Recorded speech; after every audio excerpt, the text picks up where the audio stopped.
Ya, vamos a hablar ahora con una ganadera zamorana que tiene una explotación de ovino en extensivo en Extremadura y que ha publicado estos días un vídeo en las redes sociales en el que arremete duramente contra las declaraciones del ministro Garzón.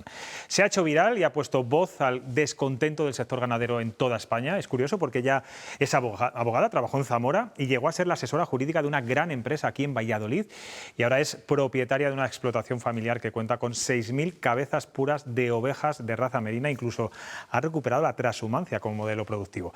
A todo esto se suma que es la presidenta de la Asociación de Ganadería Mundial Sostenible. Ella es Camino Limia, nos escucha desde Don Benito, en Badajoz. Buenas noches. Buenas noches. Bueno, vaya cabreo que mostraba usted en el vídeo. Llamaba directamente ignorante al señor Garzón por desconocer a sus productores y al sistema de producción. Le pedía su dimisión. Usted dice que en España no existe ese tipo de producción ganadera. No hay, por tanto, como decían los tertulianos, macrogranjas en nuestro país. ¿No es lo mismo entonces la ganadería intensiva que las macrogranjas?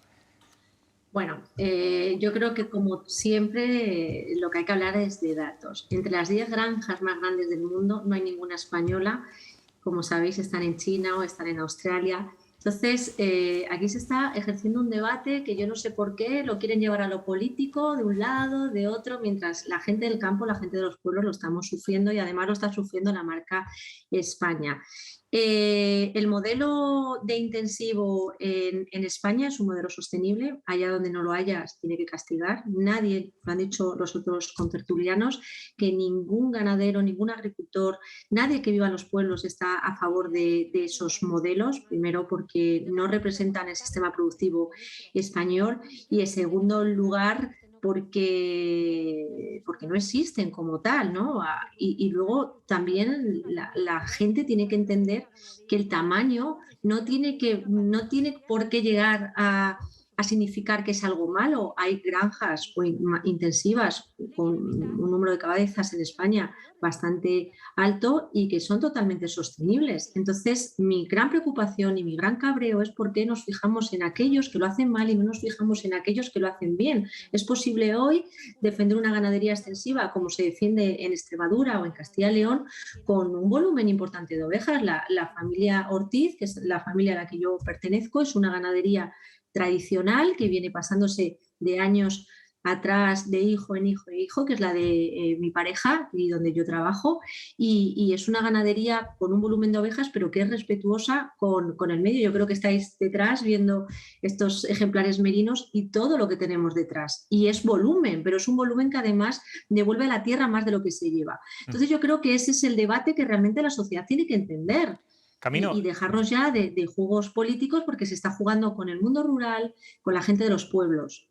sí, son muchas las voces estos días que dicen que los ganaderos de extensivo, como es su caso, están en contra de las explotaciones en intensivo porque ahí es donde se instalan y acaban, bueno, con los pequeños ganaderos, y los dueños son empresarios que en la mayor parte de las ocasiones ni siquiera viven en los pueblos.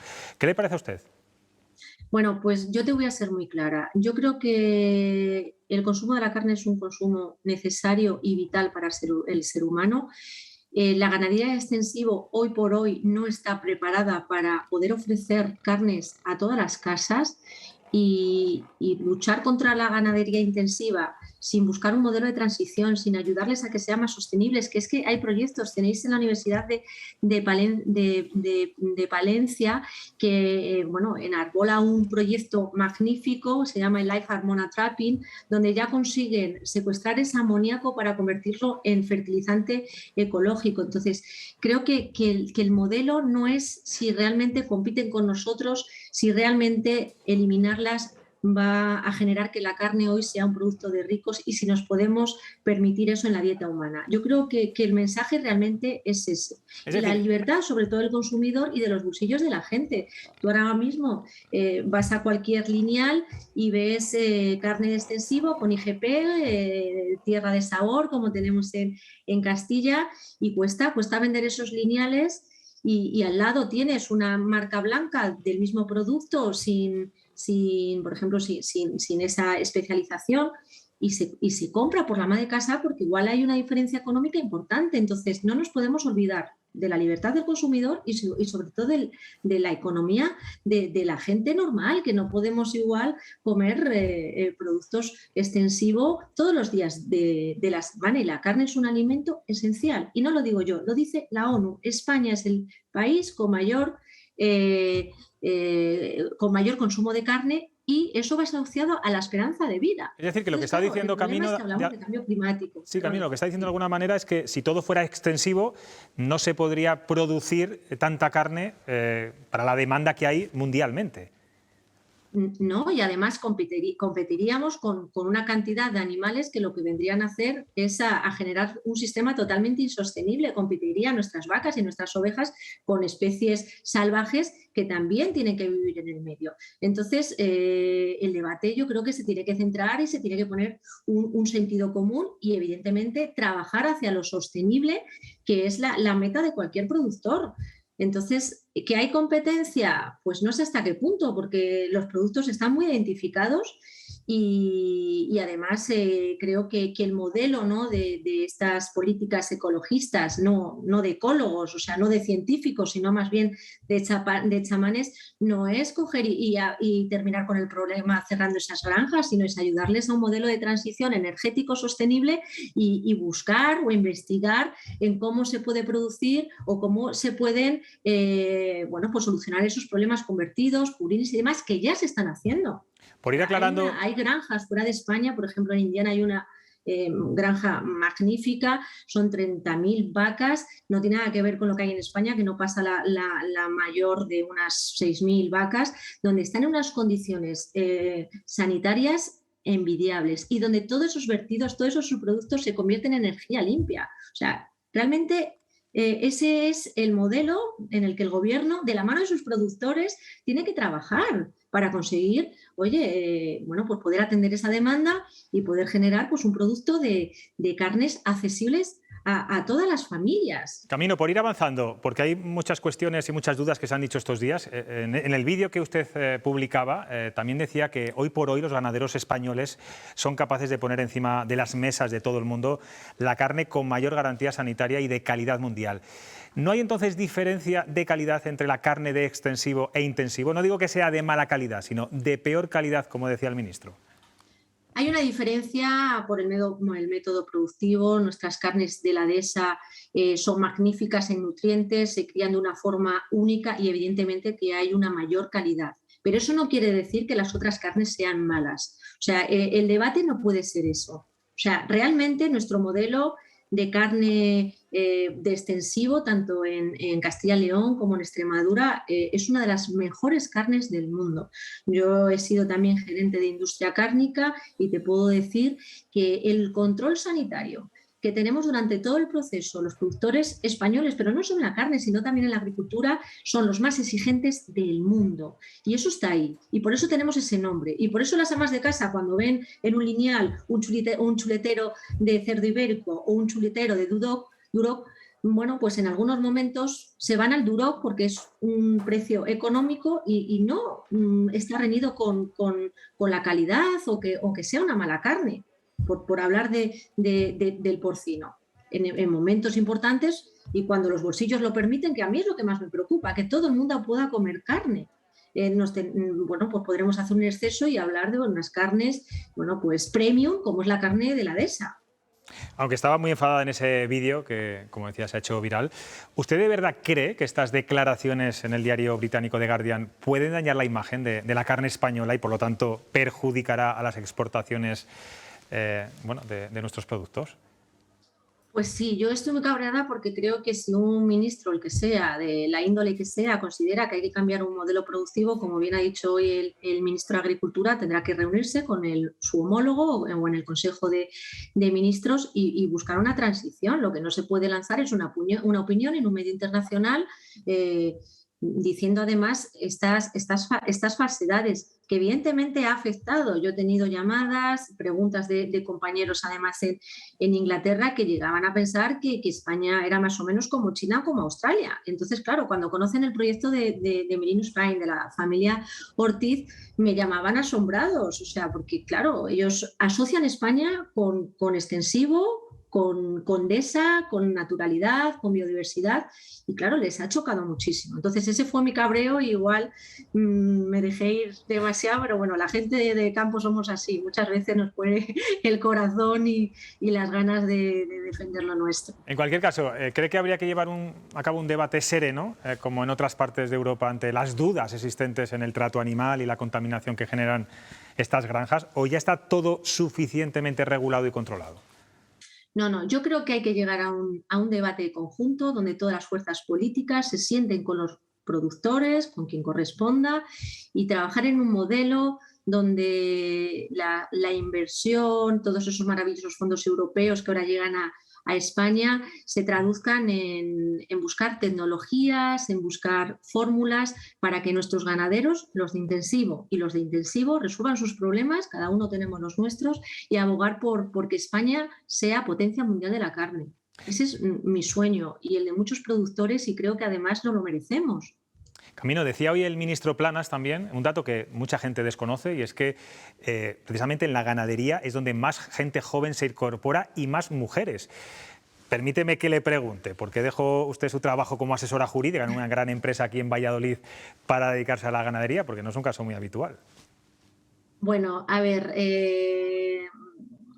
yo no obedezco a ideologías, como sabéis, entonces yo voy a ser muy clara. Hoy es muy difícil que los jóvenes se incorporen al medio rural. Es decir, hoy por hoy es mucho más rentable invertir en derechos agrarios que invertir en bolsa. Por lo tanto, realmente esa facilidad no existe. Yo tuve la suerte de tener una pareja con una gran ganadería familiar, en la que yo ya trabajaba, ¿no?, de otra forma por mis otras vinculaciones con el sector ganadero, y sumarme a ese proyecto. O sea, yo soy una privilegiada que reconozco que no todos los jóvenes de España que quieren dedicarse al campo pueden permitirse. Entonces, realmente eso no es así. Y también es verdad que sí que aparecen muchas mujeres, pero bueno, al final muchas veces es una función de operatividad, de facilidad, ¿no? Porque el hombre ya tiene una explotación y se incorporan a titularidad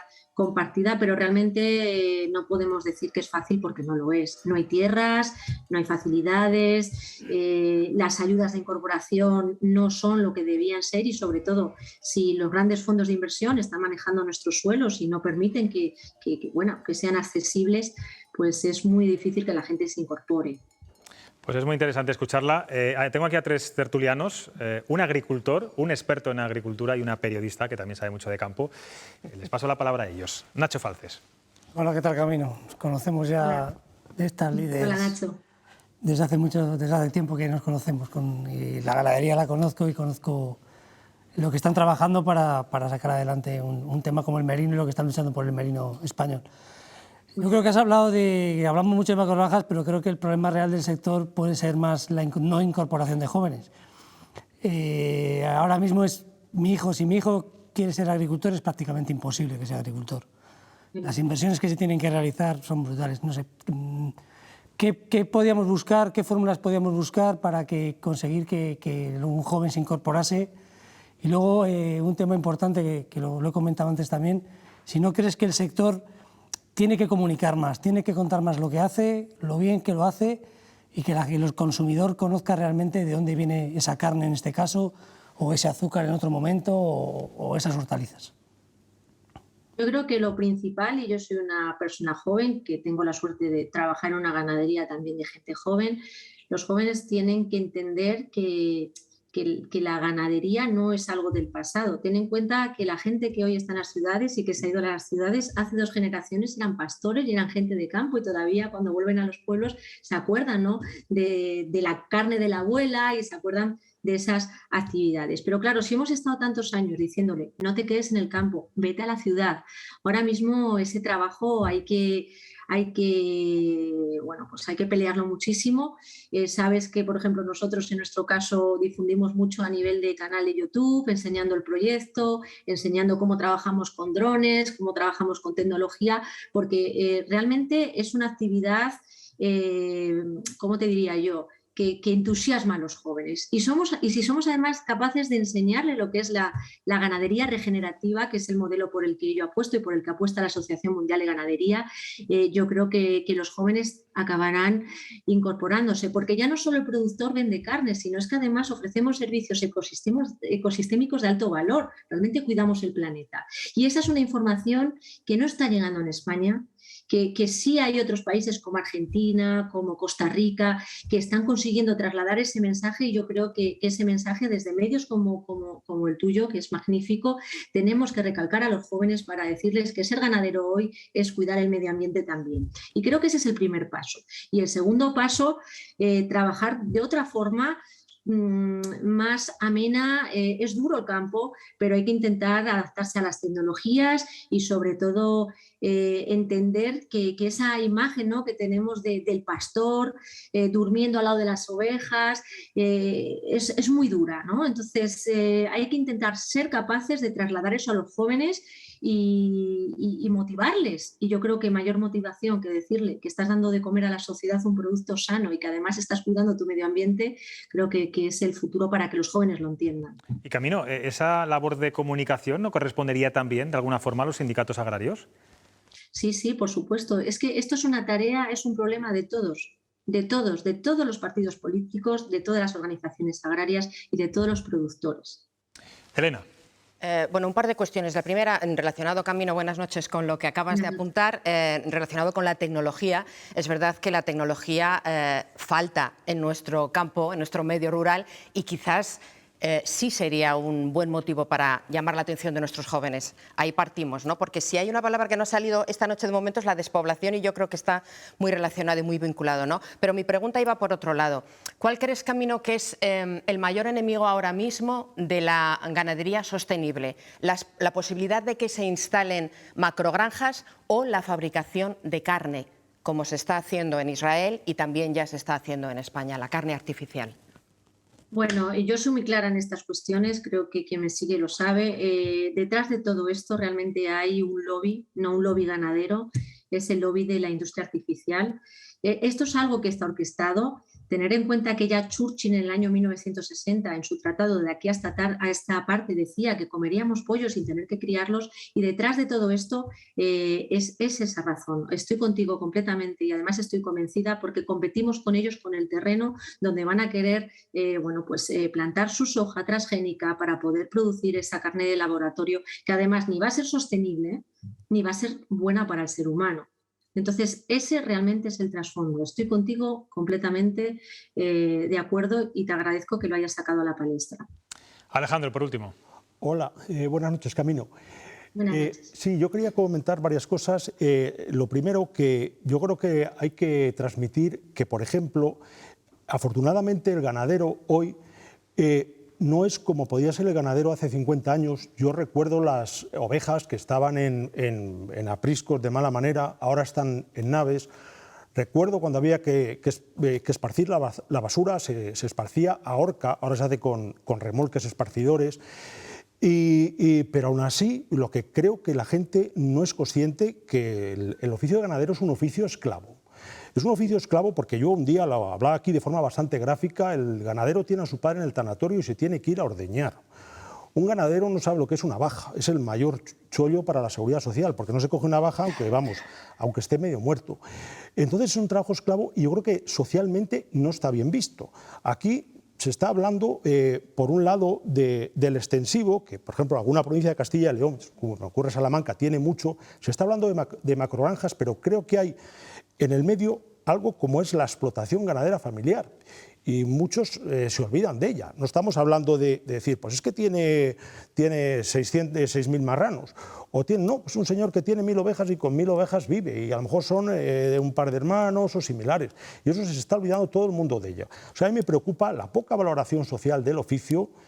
Y bueno, me alegro de que no sea tan fatigoso como lo podía ser hace 50 años, aunque veo cosas regresivas. O sea, cuando yo he visto hace poco a un señor de Compromís diciendo que es que hay que volver a arar con los machos con los que se araban hace 50 años y pisando tabones, pues digo, bien vamos, que digo, se lo dejo y que pise los tabones él, no yo. Sí, Camino. Sí, es que estoy de acuerdo completamente con todos los contertulios. Es que realmente ellos son profesionales, están dando en el quid, ¿no? de la cuestión y eso es así. Es que no tengo más que decir que esas dificultades están. La mano de obra es dificilísima encontrarla en el mundo rural, por lo tanto creo que el problema es ese, ¿no? Hablaba antes también Alejandro Escribano del componente ideológico del señor Garzón a la hora de trasladar esos mensajes. Yo no sé, Camino, sé que no te gusta meterte en política, pero ¿hasta qué punto tiene algo que ver todo esto los ecologistas o algunos tipos de ecologistas? Bueno, al fin y al cabo, estos ecologistas que no son ecólogos, porque yo leo a los ecólogos, estoy orgullosa de maravillosos ecólogos como Pablo Manzano, que hoy ya en sus estudios científicos reconocen que el problema del cambio climático no es la ganadería, sino la combustión fósil. Bueno, pues esta gente al final se ha enarbolado pues, como la solución, ¿no?, a los problemas ambientales, pero desde la pseudociencia. Es decir, nos tenemos que plantear a quién escuchamos, si cuando vamos al médico nos ponemos malos, nos vamos a poner de manos de un chamán o de manos de un cirujano. Yo lo tengo claro. El problema es que estas corrientes ideológicas que superponen al animal por delante del ser humano, es que es complicadísimo, porque esto está como decía la compañera, todo orquestado, ¿no? Entonces es un tema complejísimo que debemos abordar desde una sociedad, pero con verdaderas ganas de abordarlo, ¿no? Y llamar a las cosas por su nombre y hacernos caso de nuestras maravillosas universidades, de nuestros maravillosos científicos y trabajar en conjunto y olvidarnos de esta gente que viene a sentar cátedra sin ningún tipo de rigor. Tener en cuenta que el informe de la OMS, donde decía que comer carne era malo, es un estudio realizado por un científico americano, donde se le suministró a conejos grasas saturadas y carne. Evidentemente son herbívoros, pero claro, luego ese informe llega a la OMS y lo abandera un organismo oficial como ese. Entonces ese es el gran problema. ¿A quiénes escuchan nuestros políticos? Pues Camino Limia, muchas gracias por atendernos, por abrir esta ventana desde Extremadura aquí a su tierra, además, y con esa imagen de esa dehesa, parece la dehesa de Salmantina, pero no, es la de Badajoz, ¿eh? Y con esas ovejas merinas. Bueno, que siga trabajando mucho y estaremos muy pendientes de sus redes sociales, por si nos sorprende con otro vídeo. Muchas gracias. Gracias a usted. Un abrazo a todos y muchísimas gracias por Adiós. llevarme a mi tierra. Adiós.